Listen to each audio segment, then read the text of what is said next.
Man ir tāds milzīgs prieks redzēt šeit arī manas mīļās meitenes, kuras es arī zinu. Un vēl sievietes, ar kurām brīnišķīgas sievietes, ar kurām iepazinošu šodien. Tā kā visas prieks šeit redzēt. Un tas mans stāsts, kādēļ es tā kā nosaucu to tā, ka laime ir jāiztur.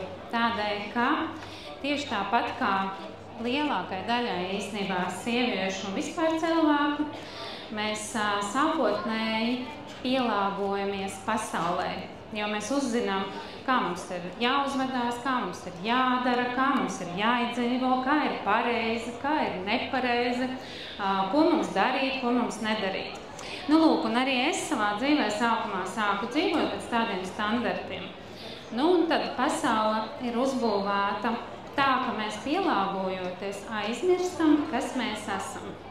Un tad es kaut kādā brīdī attapos, ka es esmu izveidojusi brīnišķīgu ģimeni. Man ir 6 bērni, man ir 6 dēli. Un tajā brīdī es attopos un es saprotu, ka īstenībā es visu laiku izvairos būt es pati. Un tad sākās tas ceļš, kā es viņu saucu, ar svešā nolobīšanu. Un tā kā mans tas dzīves pīķis, kā es viņu saucu, sākās tajā brīdī, kad man piedzima 6. dēliņš, un mēs ar viņu tikko pēc dzimšanas nokļuvām slimnīcā. Man likās, man viss ir. Man ir lauku māja, man ir 5 dēli, tagad piedzima 6. Man ir it kā laimīga, normāla laulība, man viss ir. Un tajā brīdī, kad es nonācu ar savu dēliņu slimnīcā, kuram bija veselības problēmas, tik ļoti man nācās paskatīties uz to, vai es esmu pielāgojusies pasaulē, vai es esmu tā, kas patiešām es gribu būt. Un tas bija ļoti it kā sāpīgi, bet es to savā dzīvē šobrīd saucu par laimīgāko mirkli manā dzīvē, tādēļ, ka man nācās caur šīm lielajām grūtībām kopā ar 6. bērniņu veselību noticēt sev. Jo mums sievietēm ir tāds unikāls talants. Tad, kad mēs esam iespiestas šaurā bezizējā, tajā brīdī mūsos uzrodās kaut kāds vaiprātīgs resurss, kurā mēs sākam saņemt, es teiktu, tādu informāciju, kas nāk no manis pašas. Un lūk, ārstu konsilija nesolīja neko labu. Es veselu mēnesi slimnīcā sāku dzīvot no savām jūtām, jo es biju iespiesta tik ļoti, ka man bija jājūt, kā manam dēliņam palīdzēt. Es viņam esmu ļoti pateicīga, jo tieši viņš man palīdzēja ieraudzīt manu spēku. Pēc mēneša mums izrakstīja ārā ar nekādu diagnozi, neko nevarot palīdzēt. Un mēs tieši tajā brīdī bijām nopirkuši lauku māju. Un mēs aizbraucām uz nekurienu, it kā ar slimu dēlēnu, un es sāku savu ceļu pie sevis. Izklausās it kā traki, bet tas bija laimīgākais laiks manā mūžā vienlaicīgi. Tādēļ, ka man teica, liec viņu pieneni pļavā, taisi viņam sāls vanniņas, neklausies, ko tev saka, tici, ka tavs dēlēns ir stiprs, tici, ka viņš dzīvos. Tici, ka viņam notiks viss. Un ticiet vai nē, es ārkārtīgi daudz dziedāju. Pateicoties tam, es šobrīd radījusi kursu Krāso savu skaņu, jo es zinu, cik nozīmīga ir balss, skaņa kā tāda.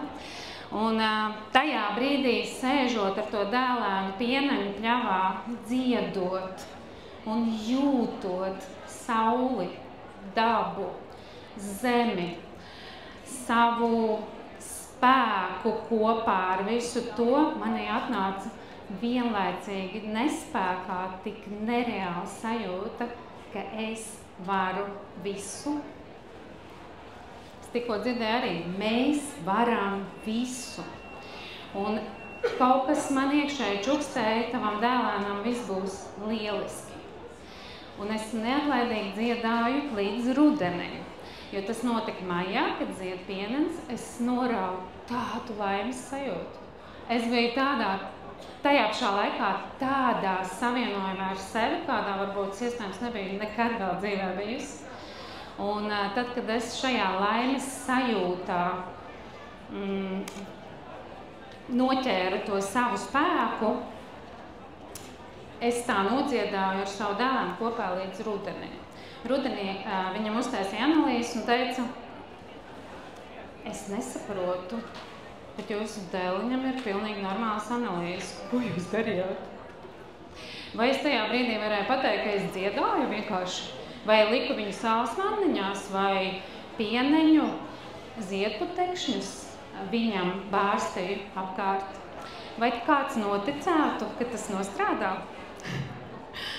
Un tajā brīdī man bija tik milzīgs impulss, ka es sapratu, tā tas strādā.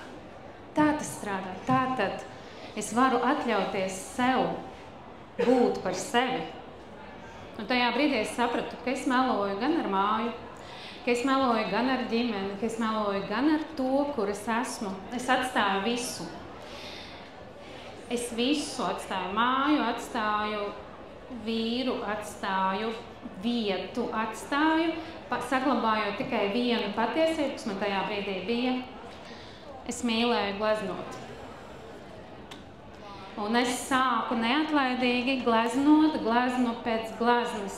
Man pieteicās meitenes rindā tā, ka meitenes teica, es arī gribu tavu gleznu. Es teicu, ja tu gribi, tu vari rakstīties rindā pēc gada, apmēram es tevi varētu sākt gleznot. Es gleznoju un dziedāju, gleznoju un dziedāju. Un es teiktu, ka manas gleznas bija mans pavadonis pretī manai mīlestībai, jo es sāku just sevi un atļāvos savu lielāko greznību. Meitenes, lielākā greznība mums visām ir būt par sevi.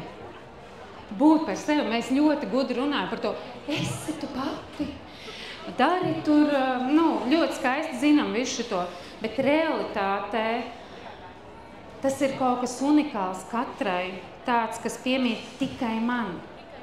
Tikai es tā spēju gleznot, kaut arī ir miljoniem gleznotājs pasaules, bet tieši tā gleznoju es. Un tā gleznojot, es uzzīmēju savu pavadoni. Uzlikšam to. Tas jau ir tālāk. Nu, labi.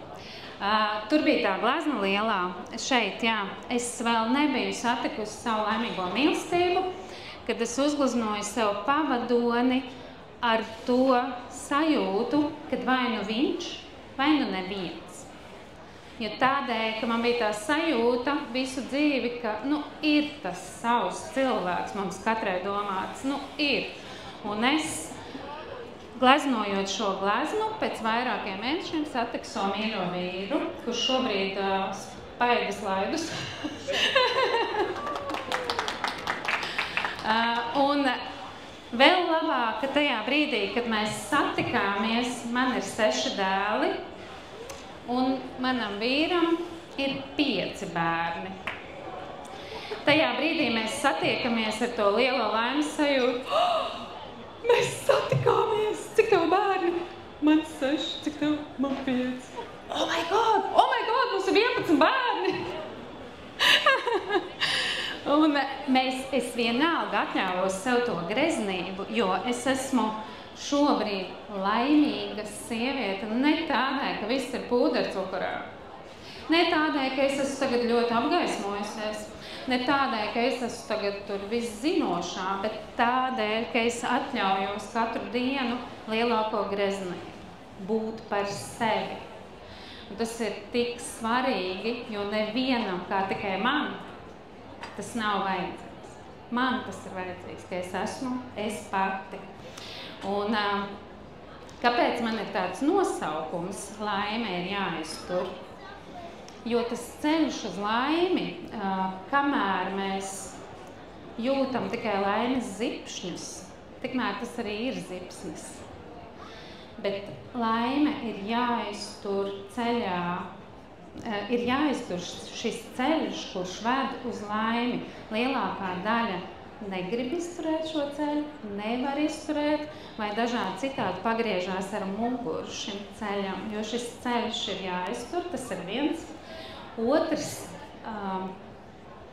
Laime necieš neīstumu, laime necieš izlikšanos, laime iet roku rokā ar lielāko greznību būt par sevi. Punkts, mīļās meitenes. Tikai tād, kad mēs katra uzdrošinamies būt par sevi, mēs jūtam laimi konstanti. Nevis tāpēc, ka pūdercukurs, bet tādēļ, ka iekšā ir piepildījuma sajūta. Es šobrīd esmu uzdrīkstējusies radīt online kursus sievietēm, krāso savu skaņu tieši tādēļ, ka tas ir par to noietomanu ceļu. Es esmu izdarījusi priekš sevis primāri daudz lietas. Man ir nenormāli bail no skatuves. Es šodien izdarīju labāko. Es te uzkāpu. Tādēļ uzdrošinieties, mīļās sievietes, būt par sevi. Jūs katrs esat kolosāls. Un šobrīd uz maniem skatās tik daudz fantastisku acu pāri. Ir vērts būt par sevi, jo tā ir lielākā greznieka, kas mums pieder.